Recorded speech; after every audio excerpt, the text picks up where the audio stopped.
next guest believes that the IRS could be a valuable tool in covering cases of human trafficking and child pornography within the U.S., and she points to the success of the whistleblower program that the IRS continues to run. Our guest, Lori Henderhan, is a professor and lecturer at American University. She's in Washington. Lori, you know, in terms of stories, it, for many people, does not get any more disturbing than this. And when we speak of half of the child pornography industry, half of all that occurring and being made in the United States, a lot of people would be shocked at that alone. Never mind federal employees engaged in this or government employees engaged in this kind of thing.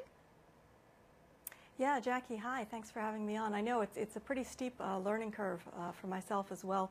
Not only federal employees, but the military with top security clearance, apparently using their .mil email addresses, about 5,000 military at the Pentagon, and the Pentagon decided not to even investigate 1,700 cases because they decided it wasn't a priority.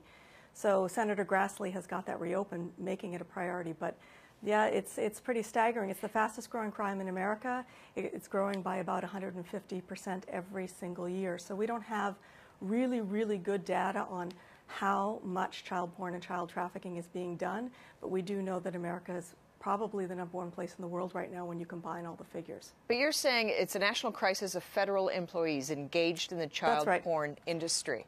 A national crisis. What do we know about how pervasive this is? Well, those are some of the figures that we're trying to get. We're applying for some research grants to try to actually get some real numbers. But if you type into a Google search engine, almost any federal government agency, Department of Transportation, Homeland Security, State Department, Department of Justice, and then type in arrested for child porn afterwards, you're going to find case after case after case. If you type in police officer arrested for child porn, lawyer arrested for child porn, you're going to find case after case across the whole country. Okay, but you know, on the surface, this does not make sense to a lot of people. I mean, you're talking about high-ranking, successful members within society, never mind the fact that these are people with government jobs. I mean, we presume that, you know, if there's a place you can't get away with it, it would be with a government job because there are layers of oversight. Well, Jackie, you would assume, for instance, that if you were an assistant attorney general in the Department of Justice under Eric Holder, who claims he cares about trafficking of children, and you did child porn on your Department of Justice work computer, you assume you'd be held accountable. And Eric Holder refused to prosecute his own assistant attorney general who was caught doing child porn on his work computer at the Department of Justice. So when the impunity starts at that level, it just cascades all the way down. Okay, we mentioned the IRS. So they have a whistleblower program that is reaping a huge success. I mean, what are we seeing there? Well, the problem is it could be extremely successful, and this is what Senator Grassley and his staff have worked hard to say. This has to be successful. And this was one of the ideas that I came up with this big whistleblower case with the IRS Blue last week, where they decided to award $104 million to a prominent whistleblower. And so what I'm starting to see in Maine and Vermont particularly is that normally if you see child porn or you see child trafficking or child sex abuse, you'd call the police and you'd assume that the police would protect the child, right? But when the police are involved in the child porn industry, the police aren't going to help you. So who do you call? So then when I saw this story about what the IRS did in Maine with this Danish health club in Kittery, Maine, the IRS is very interested in going after this because of the money laundering aspect. It's phenomenal. So are you saying police, judge, I mean, how pervasive is this? I mean, what I'm hearing from you is that at every level, no one can get to the bottom of how big this is because everyone at every level is involved in it. How has this been working? You've got to explain more about that.